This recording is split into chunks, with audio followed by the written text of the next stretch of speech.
오늘은 대림절 네 번째 주일, 주보에 보이는 대로 대림절의 초가 네 번째 밝혀졌습니다. 이번 주가 지나고 나면 성탄절에는 대림절의 다섯 번째 초, 성탄을 맞이하는 초가 다섯 번째 켜지고 우리는 성탄을 맞이하게 됩니다. 몇 번 이야기를 드렸지만 올해와 같은 낯선 성탄은 우리에게 없었던 것 같습니다. 그렇지만 이런 성탄의 본질과 오히려 가까움을 우리들이 기억하고 이 성탄에 우리는 어떤 고민들, 어떤 생각들을 해야 되는지, 또 주님을 기다림이 어떤 의미인지 다시 한번 생각하는 시간이 되었으면 좋겠습니다. 지난 주일에 마태복음 말씀을 전하면서 헤롯 왕 때라는 시절에 대한 이야기를 했었습니다. 헤롯 왕이라는 왕이 워낙 폭군이었고 그러다 보니 백성들 전체가 두려움이라는 것이 익숙한 시절이었습니다. 헤롯은 세상과 다른 사람들을 넘어서 있는 존재처럼 살아갔습니다. 예수님을 복음서에서 만난 귀신들이 이스라엘이나 이스라엘 바깥이나 한결같이 했던 이야기가 왜 나와 상관이 없는데 이곳에 오셨느냐 였습니다. 헤롯은 다른 사람과 상관없는 사람의 두목처럼 살아가고 있습니다. 그리하여 그는 자신의 주장에 반하는 모든 것들을 제거하려는 노력들을 합니다. 연결된 것들, 함께하는 것들, 이런 것들과 관계없는 삶을 살고 있습니다. 그것이 자신의 자녀들, 아들들이더라도 혹은 갓 태어난 아이들이라도 아무 관계가 없습니다. 그리하여 헤롯은 자신 외에 타인을 존재하지 않게 하는 존재감을 사라져버리게 하는 방식의 악을 행했습니다. 그리하여 당시 시대의 헤롯은 공포와 두려움 그 자체였습니다.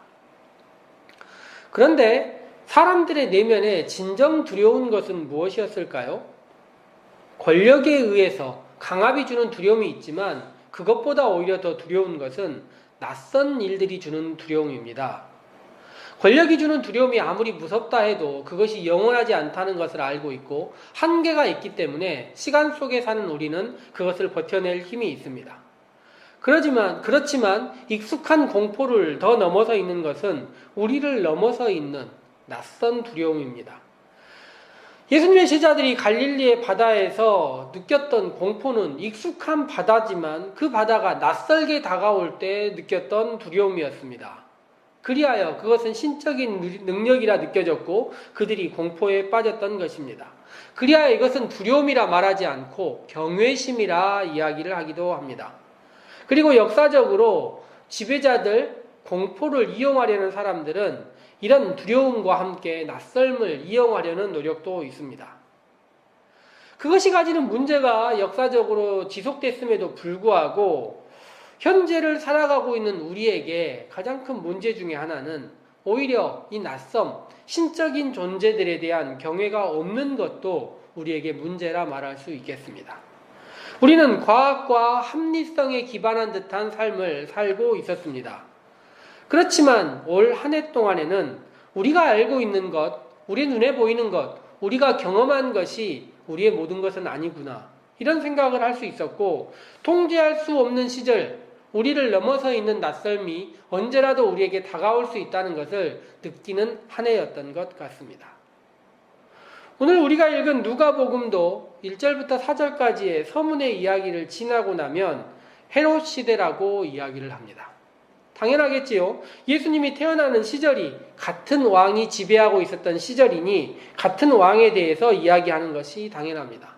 그런데 마태복음은 이 헤롯이 주는 공포와 두려움에 대한 이야기가 있었음에도 불구하고 누가복음은 헤롯이라는 왕이 얼마나 악한 왕인지 혹은 헤롯이 얼마나 악행을 저질렀는지에 대해서 완전히 제외시켜버립니다. 누가복음의 관심은 전혀 다른 곳에 있는 것 같습니다. 우리가 오늘 누가복음의 1장의 이야기를 함께 읽어볼 것인데 누가복음은 헤롯이라는 사람보다는 복음이 복음되어가는 과정에 오히려 더 큰 관심을 갖고 있습니다. 누가복음의 저자는 복음서를 시작하면서 이렇게 이야기합니다. 우리 중에 일어난 사실들에 대하여. 우리 중에 이루어진 사실들에 대하여 라는 표현으로 성경을 시작하고 있습니다. 나중에 누가복음이 성경이 되었지만 그는 글을 쓰는 당시에는 자신이 썼던 글을 이렇게 많은 사람들이 반복하고 경전에 이를 것이라고는 생각하지 못했습니다. 그는 단지 자신이 알고 있는 사실을 어떻게 하면 더 많은 사람들에게 전할 수 있을까 하고 고민을 했습니다. 그리고 그는 당시 사람들이 글을 쓰는 서문을 기록하고 목적지를 정하고 내용을 쓰는 방식을 택했던 것입니다. 그런데 생각해 보십시오. 당시에 이미 누가복음의 저자가 이야기한 것처럼 붓을 든 사람들이 많았고 누가복음처럼 예수님에 대해서 글을 쓴 사람들이 많았습니다. 그리고 그는 이미 그 글들을 살폈다고 둘러보았다고 이야기를 하고 있습니다. 예를 들어 마가복음은 하나님의 아들 예수 그리스도 복음의 시작이라 이런 선포와 함께 시작합니다. 명확한 선포와 함께 복음이라는 말과 함께 성경을 시작하고 있습니다. 마태복음은 아브라함과 다윗의 자손 예수 그리스도의 세계라 이야기를 합니다. 아브라함을 아는 사람, 다윗을 아는 사람들에게 접근성을 훨씬 더 강화시키는 방식입니다. 요한복음은 좀 더 우주적이고 좀 더 넓은 지평을 가지고 이야기를 하는데 태초에 말씀이 계시니라. 즉 구약성경 토라를 아는 사람들은 이 말씀은 어떤 기원, 창조와 같은 이야기를 원하는구나 이렇게 생각할 수 있는 것입니다. 그런데 누가복음은 이전 이야기들과 같이 명제를 던지는 것, 선포하는 것과 같이 이야기를 하지 않습니다. 일명 하나의 중요한 주제를 던지고 반주제가 나타나는 방식으로 말씀을 전하는 것이 아니라는 것입니다. 누가복음은 절대 악으로서의 헤롯이나 반대하는 사람들이 나타나서 본인이 선포한 말씀과 관계를 맺어가기를 원하는 것이 아니라 자신이 하는 이야기들이 누적되고 과정들을 만들어가는 방식을 이야기를 하고 있습니다. 누가복음은 성경을 시작할 때 수신자가 있습니다. 자신이 보냈는데 누군가에게 성경을 보내고 또 이 성경이 하나의 이야기로 끝나기를 원하는 것이 아니라 다음 이야기까지 전해지기를 원하고 있습니다. 그리고 이 성경 말씀이 자신이 쓴 의도를 사람들이 알아차린다면, 이 과정들을 알아차린다면 여러분의 신앙이 더 굳건해지고 더 믿음이 좋아질 것이라는 확신을 가지고 있습니다. 그래서 누가복음의 저자는 의도를 가지고 있었고, 다른 한 가지는 구조적으로 성경의 이야기를 반복하는 방식을 택하고 있습니다. 예를 들어 누가복음과 사도행전은 겹쳐 있다 이야기할 수 있는데, 우리가 어린 시절 물감을 스케치북의 한쪽에 뿌리고 반쪽을 접어보면 반쪽에 같은 모양이 나오는 것과 같이 누가복음은 사도행전과 겹쳐져 있는 방식을 선택하고 있습니다. 이렇게 두 개의 성경을 겹치는 방식과 함께 누가복음은 말이에요, 자신의 성경 안에서도 구조적으로 겹쳐가려고 노력하고 있습니다. 예를 들어 오늘 우리가 읽은 성경 사가랴의 이야기와 마리아의 이야기에서도 반복해서 천사가 나오고 두려움이 나오고 출산이 나오고 이름이 나옵니다. 즉 겹쳐있는 이야기를 하고 있는 것입니다. 누가복음이 전하는 방식은 반복과 차이라고 말할 수 있습니다. 먼저 이야기를 한번 읽어보자면 사가랴의 이야기가 먼저 나옵니다. 사가랴는 제사장입니다. 그리고 그 다음 설명이 무엇이냐면 이 사람이 참 의인이다, 옳은 삶을 살았다. 그리고 다음 마지막 나온 이야기가 나이가 많고 자녀가 없다입니다. 성경을 이렇게 시작하면 성경을 읽는 많은 사람들은 생각할 수 있습니다.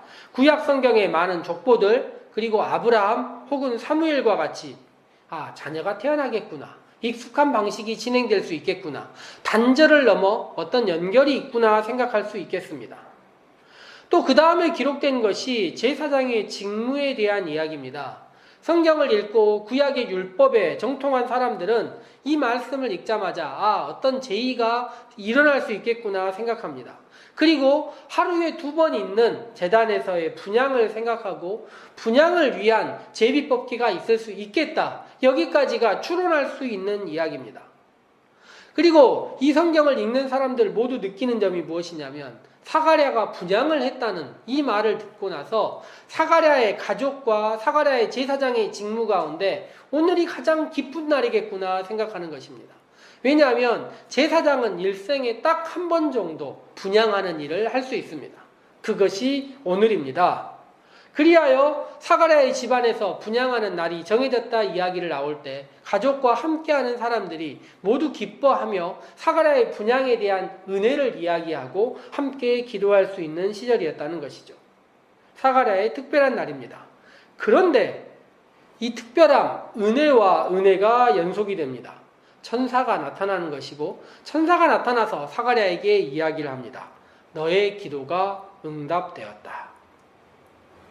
사가랴는 어떤 기도를 했던 것일까요? 자녀를 달라고 기도했을까요? 성경을 읽어보면 사가랴와 엘리사벳은 정답은 아니지만 자녀를 포기했던 것 같습니다. 그들이 하는 말이 무엇이냐면 내가 늙고 아내도 나이가 많다. 이것이 그들 사이에 공공연한 이야기였습니다. 그리하여 오히려 그들이 했던 기도는 무엇일까요? 이스라엘의 구원, 속량입니다. 이스라엘이 해방되는 것, 더 나은 존재가 되는 것. 의인으로서 사가랴와 그의 아내가 했던 기도는 오히려 이것입니다.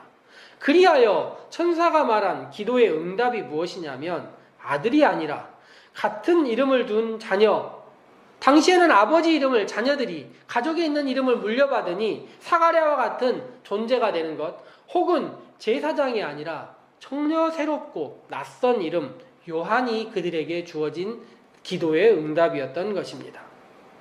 구약 성경을 읽은 사람들은 이 과정 다음에 다음 과정으로 넘어가야 한다 생각할 것입니다.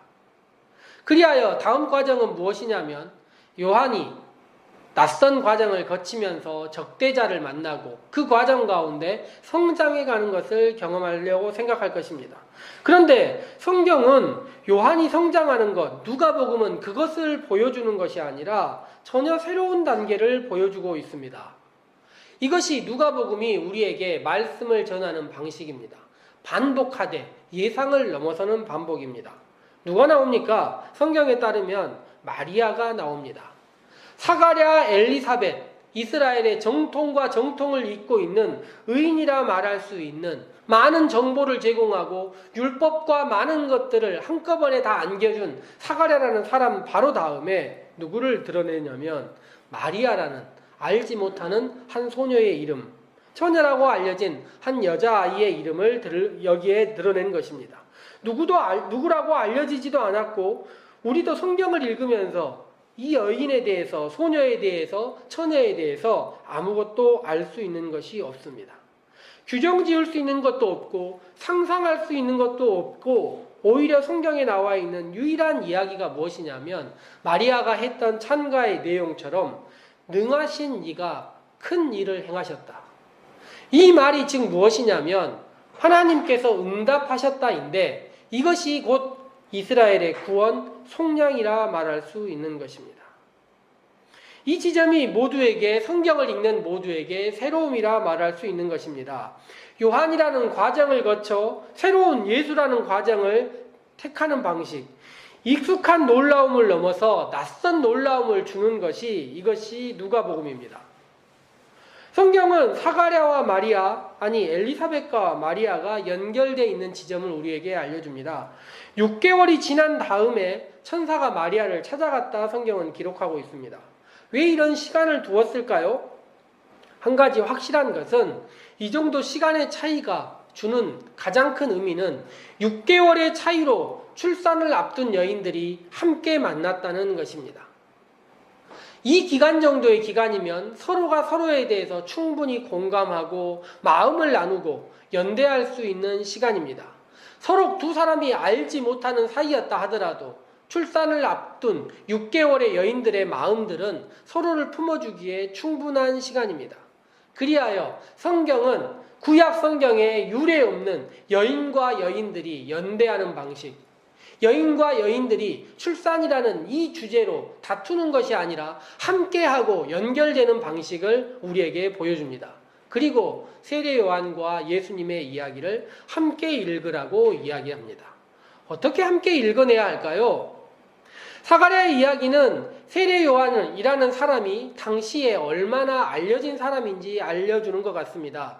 이스라엘의 많은 사람들이 세례 요한이 광야에서 선포했을 때 이 사람이 누구인지 알고 있었습니다. 제사장 가문에서 태어났지만 제사장의 직무를 직업을, 아버지의 이름 모두 다 물려받지 않은 사람이라는 것을 알고 있습니다. 즉 세례 요한은 연속성이라는 것을 끊어내기 위한 존재처럼 살아나고 있습니다.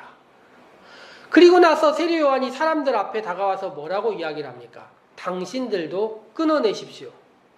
당신들도 죄와 다양한 관계와 모든 것들을 끊어내라 이야기합니다. 무리들에게도, 세리에게도, 군인들에게도, 왕에게마저도 그러한 삶을 살아서는 안 된다 이야기하고, 이전과 관계없는 삶이 아니라 새로운 삶을 살기 위하여 끊어내라 이야기를 하는 것입니다. 그리하여 세례 요한의 이야기는 자신이 단절되는 존재처럼 살아가는 이야기의 극단에 있습니다. 모두 알려진 세례 요한은 이전의 것과 단절하는 것입니다. 그런데 예수님은 그들 가운데 나타나서 하신 이야기가 전혀 새롭게 끊어내라 이야기하지 않습니다. 예수님은 옛사람은 이렇게 얘기했는데 나는 너희에게 이렇게 얘기한다. 구약의 율법의 이야기를 새롭게 재해석해내고 구약의 기적들을 새롭게 해석해내면서 이어가는 모습들로 오히려 살아가고 있습니다. 예수님은 회개하라 천국이 가까웠다 이야기하지만 성전 정화나 일부의 사건들 외에는 거의 모든 사람들과 함께하고 죄인과 세리와저도 연결하려는 모습을 갖고 있는 것입니다. 생각해보면 끊겨야 새롭게 연결되는 것입니다. 그리하여 누가복음은 이야기하길 세례 요한을 통해서 이전에 잘못된 것들과 단절하고 예수님을 통해서 새롭게 연결해라 이야기를 하고 있습니다. 잘못 연결되어 있는 많은 것들을 끊어내라고 반복하는 세례 요한과 전적인 은혜로 새롭게 여러분의 삶을 하나님과 연결해보라는 십자가에서 자신을 연결시키기 위한 예수님의 이야기를 던지고 있는 것입니다. 이것이 누가복음이 반복하고 있는 것이고 함께 죽음으로써 새롭게 부활로써 일어나라 이야기를 하고 있는 것입니다.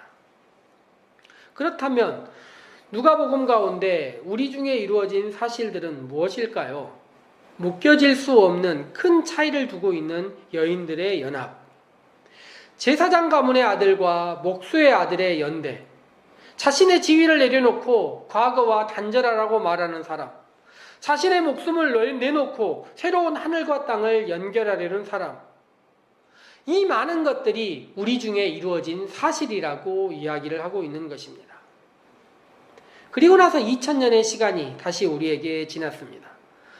여전히 지금의 시대의 많은 사람들은 2000년 전의 사람들처럼 자신들의 눈앞에 일어난 사실들만이 진실로 모든 것이라고 믿고 있는 시대를 살고 있습니다.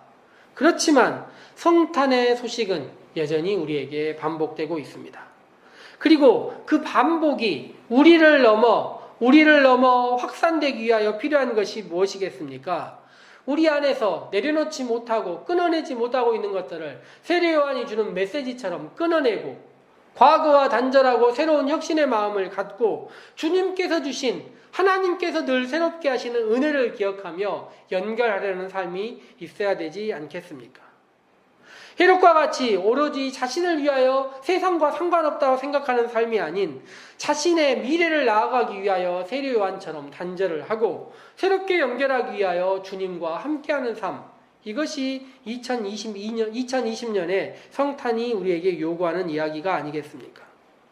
처음 이야기 드린 것처럼 여전히 이 성탄은 우리에게 낯섭니다. 함께 모여서 찬양하는 일들도 없고 선물을 나누거나 아이들과 함께 성탄의 기쁨을 축하하는 일들도 우리 가운데 없습니다. 몇몇의 가족들, 소수의 사람들만이 모여 있습니다.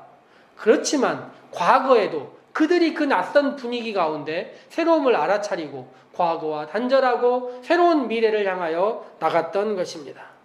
그러니 오늘의 우리의 낯섦과 어려움들이 미래를 향한 하나의 발걸음이 되었으면 좋겠습니다.